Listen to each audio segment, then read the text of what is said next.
سلام، طاهری سفر هستم و با اخبار تازه امروز 10 مارس در خدمت شما.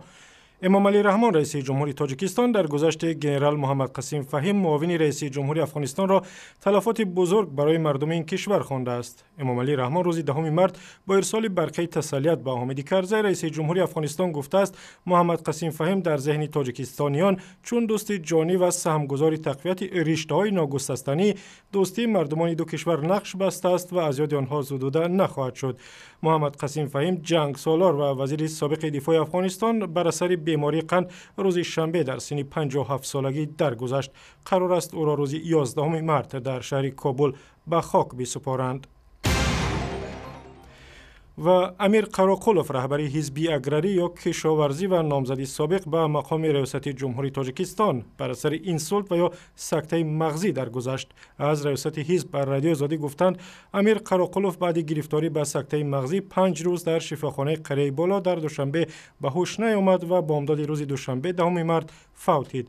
امیر قراقولوف که 72 سال داشت سر از سال 2001 معاون رئیس اکادمی علوم کشاورزی تاجیکستان بود و از سال 2005 از زمان تأسیس حزب کشاورزی رهبری این حزب را بر دوش داشت. شرکت بزرگ آلمانی سیمنس گفته است که قصد دارد در آینده نزدیک در تاجیکستان دفتر خود را باز کند. دفتر مطبوعات ریاست جمهوری تاجیکستان گفت مسئله مذکور و سهم شرکت سیمنس در بازسازی نیروگاه‌های برق آبی و بنیاد نیروگاه‌های نو در تاجیکستان روز 10 مارس در ملاقات امامعلی رحمان رئیس جمهوری کشور و میخائیل دزیو یکی از رهبران شرکت آلمانی بررسی شد. تاکنون شرکت سیمنس در تامین تاجیکستان با تجهیزات پیشرفته شبکه‌های تقسیم برق شرکت کرده است و 4 شفاخانه اصلی پایتخت از توموگراف و رنتگن‌های پیشرفته شرکت سیمنس استفاده می‌برند. در شهر دوشنبه روز 10 مارس نمایشگاه نقاشی زیر عنوان گل دختران تاجیک افتتاح شد که در آن هنر دستی بانوان رسام و استادان کالج‌های رسامی را به نمایش گذاشتند.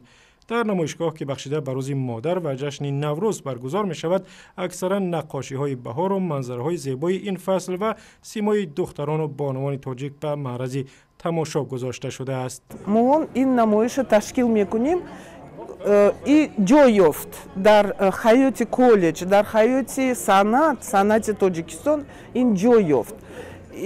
هر سال با قوت ساز. نمایشگاه هنری دستی بانوان رسامی تاجیک هر سال در آستانه عید نوروز برگزار می شود و چند روز دوام می کند. بازی در انتظار دسته روشن کلاب با تیم صفای لبنان که قرار بود روز 11 مارس برگزار شود یک روز بعد و 12 مارس صورت خواهد گرفت. فدراسیون فوتبال تاجیکستان گفت از بس که گروه داوران پاکستانی بازی نتوانستند سری وقت به دوشنبه برسند قرار شد بازی را یک روز به تأخیر اندازند.